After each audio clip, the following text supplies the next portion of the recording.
not every scenery has a banana hidden in it. So for every one that Clash of Clans did not put a banana in, I will be hiding a banana as I rank these sceneries. The 9th Clashiversary scenery is one of the most flashy sceneries. So many lasers and lights going off. There's so many animations. These wizards and the goblin are dancing on the stage over here. Over on this stage, we have this little skeleton singing into the microphone with these giant flames shooting up, and even these speakers are moving over here. All the fire on here is animated. There's so much life in this scenery. Over here, we have this giant disco ball. Even though there are so many different colors, it still somehow works together. I'm gonna put this scenery in the S tier, and this was one of those sceneries that did not have a banana. Did you see where I hid the banana in the scenery? The very first scenery that Clash of Clans ever came out with was the Clashy construct scenery. Now back then, this was an amazing scenery with so many details and Easter eggs in it, but now it can't even compare to some of these new sceneries. It still is very detailed and has a lot of really good Easter eggs, and this was all where the banana started. Over on the top left, there's not much going on. So when this one came out, I would have put it in the S tier, but now I think I'm gonna move it to the B tier. The epic jungle scenery is kind of special because this came out at the release of Town Hall 14. I love the color scheme on this scenery, and they match Town Hall 14. There's a banana down here in one of these canoes. Although I like the design and color scheme of this scenery, there's a lot of dead space. Like in the top left, there's nothing up here. It's just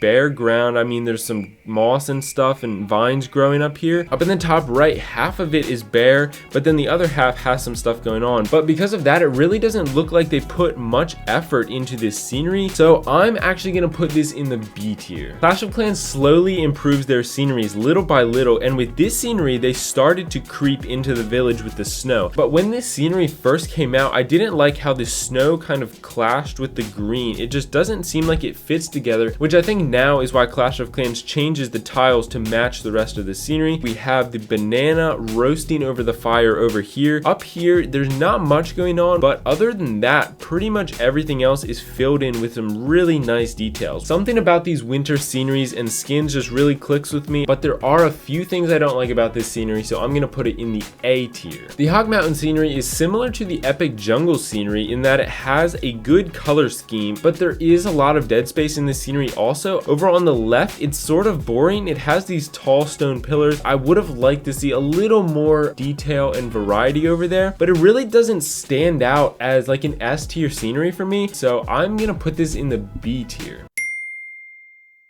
The one and only war-based scenery, but it's a good one. This was a Supercell make scenery. This is one of the most detailed sceneries I've ever seen. I was really impressed by all the tiny little rocks and the little details they put on this scenery. It definitely fits the war theme. I'm gonna put this scenery in the S tier. And the only free scenery in the game, once you reach Town Hall 14, is the jungle scenery. Very basic scenery, not much going on. It's pretty much just trees. It's understandable why this is free. They didn't put a ton of work into this. There's not much to say about this. It doesn't even look like it has a banana in the canoe. I don't think it's a bad scenery, but this is a free basic scenery. I'm gonna put this in the C tier. The pirate scenery has always been one of my favorite sceneries. They have these sharks that come up out of the water at the bottom. This is one of my favorite Easter eggs. There is a lot of mystery in this scenery, like where does this path go that's under this giant skull? And there's these giant tentacles wrapping all around the skull up here, basically all around the top right, and then we have these tunnels that look like they go under the village. There's the banana up here. I'm not gonna say there isn't any dead space, but it's pretty well covered. I'm gonna put this scenery in the S tier. It's kind of funny because the Primal skins are probably my least favorite skins, but the Primal scenery is definitely one of my favorites, and it has some really funny things in it. It has this giant E-drag stuck in a cave over here. Down at the bottom and near the top, it has this Primal antenna, and up here it has a Primal satellite dish. Up at the top, there's the banana. Down here at the bottom, there's another banana. This is a giant stone statue, and then in the dragon's eye, there's a third banana. I love how they also changed the entire scenery to look like sand or dirt. This is definitely an S tier scenery. The pumpkin graveyard scenery is the only home village scenery that is a Supercell make scenery. This was the first scenery where they changed all the tiles on the village to a different color. It was so exciting when they did that. I thought they were gonna be we switch into night mode, but they haven't changed the lighting on any of the buildings or walls. There's so much detail in this scenery, and it's not like they just copy and pasted all the pumpkins. Every pumpkin looks unique. And there's the pumpkin house, which is obviously the center of attention in the scenery. This is by far an S tier scenery. We're moving on to the shadow scenery, the newest scenery in Clash of Clans. So they basically changed the tiles to be almost black, but they didn't change the lighting on any building. So it just looks very weird when you're looking at the scenery because everything is so dark except the village. I like how they made it all dark, but I think it might be a bit too dark without changing the lighting of the village. This scenery is a great design. I like the color scheme. There are no Easter eggs, which I'm always disappointed about. I love to look for Easter eggs, and it is filled in very well. The design doesn't really jump out at me like a great design. Again, I don't like how it looks weird with the super dark scenery but the bright village. For that reason, I'm gonna put it in the B tier. The problem with the epic winter scenery was the